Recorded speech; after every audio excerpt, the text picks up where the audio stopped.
Hello and welcome to the Spa Social Beat. I am with my Post with Purpose business partner, Danielle, and we are here with another incredible social media tip for you. Today, we're talking about SEO specifically with YouTube. And why do we care about YouTube? Well, because Google owns YouTube, right? And what's the number one search engine? Google. So that is a big reason why we care so much about content on YouTube, how to use YouTube for SEO, because who doesn't want to show up on the first page of Google, right? That's a really important piece of getting found by clients in your local area. So, Danielle, let's touch on a couple tips of how estheticians and spa owners can use YouTube for SEO in their business. Yeah. So first, how you mentioned YouTube and Google are best buddies. They're owned, Google owns YouTube. And I don't know if you've noticed where when you search certain things, videos now tend to pop up in the top of search results. So Google is even showing us that video is really taking precedence. People want those like fast answers, and people are oftentimes going straight to YouTube when they're searching for specific answers to questions. So that's how you really can leverage it as the local business owner, where if you're one of the only people using YouTube and you're plugging in the right SEO components, your videos are going to come to the very top of Google results, even if your website is not at the very top. Although likely if all your videos are ranking at the top, your website's going to come to the top of Google search results as well. So if we're looking at what is SEO, how do we plug it into YouTube?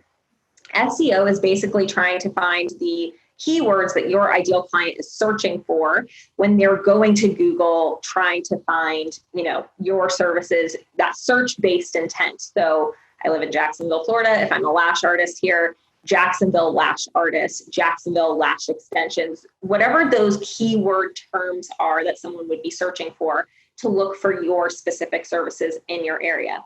You're going to want to map out all those keywords, and those are really easy to find. You just have to go into Google and start typing into the search bar, and it'll show you what people search for in your area. You can also scroll all the way down to that first results page, and you'll see people also search for it, and it basically populates all the keywords that you're going to want to hit. And one thing I want to just throw in here is with YouTube, it's a keyword. So there's a space where it's a keyword. It's not all the hashtags. You're plugging in specifically the keyword. So don't just do a hashtag cloud. Yeah, no, it's like, and a lot of times you'll hear this as called as a long tail keyword. I would definitely maybe look up basics of SEO or SEO 101 to just kind of get the lingo down a little bit, because SEO is definitely its own beast just in the website world. But when we're applying it to video, having that term, that thing that people type into their search bar that's not a hashtag, typically it's a couple words together to create your longer tail keyword. That's what you're going to want to plug into your video title when you're uploading your video to YouTube. It also helps if you actually title your video with that keyword as well, because all the back-end techie stuff will read the name of your video. So naming your video with your keyword, putting it in the title. Ideally, if you can put it towards the front of your title without it looking spammy, if you can somehow kind of integrate it into the overall topic or just weave it into that longer title with the keyword being at the front. And then having it in your description. So in the description of your YouTube video, you're going to want to write a little synopsis of what you're covering in your video, what you're talking about, but naturally layer in that keyword. Try to get it towards the top in a natural way. When I say a natural way, think about how people search for stuff. Yes. That's, I think, really important. Yeah. How do I do this? Or what, like thinking about how, and YouTube again will prompt and let you know what people are searching for. Mm-hmm. But I think that really makes an impact. A lot of times, and especially you as a copywriter, we're wanting to come up with these catchy titles and all of these things. But when it comes to SEO or search engine optimization, we want to know what people are searching for. That's how we get found. Yeah, because once someone types that in and it matches up with the content you've created, that's when it's going to populate your content. And I think the big differentiator with using SEO on your website, which is super important, that needs to happen as well by weaving it into your website copy and all those things.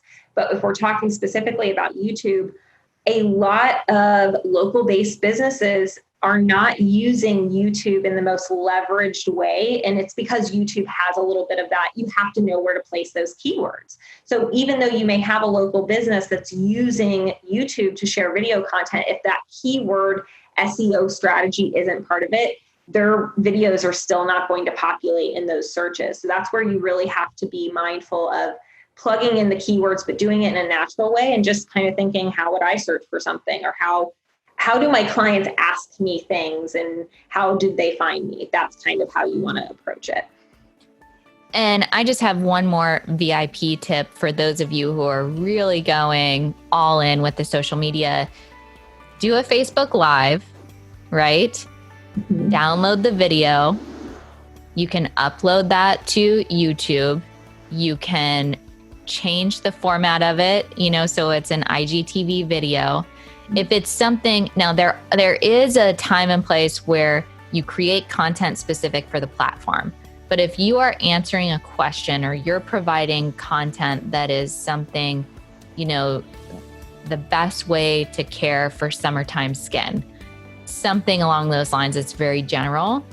Adjust the format to make it fit that platform. Like obviously IGTV has specific specs, but you can do that on Facebook Live, use some of the different apps that we've taught you about, and then leverage that content from multiple different platforms, including YouTube.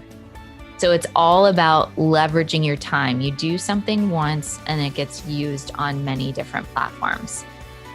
Why not, right? You want to be found in as many places as possible and optimize what you're doing on social media. Absolutely. Yeah. Work hard once. That's what we say all the time in Post with Purpose. Just do the hard work once and then let it work for you. Perfect. So let us know how it goes. Tag us on Instagram, on Facebook, or over in the Spa Marketing Made Easy Facebook group.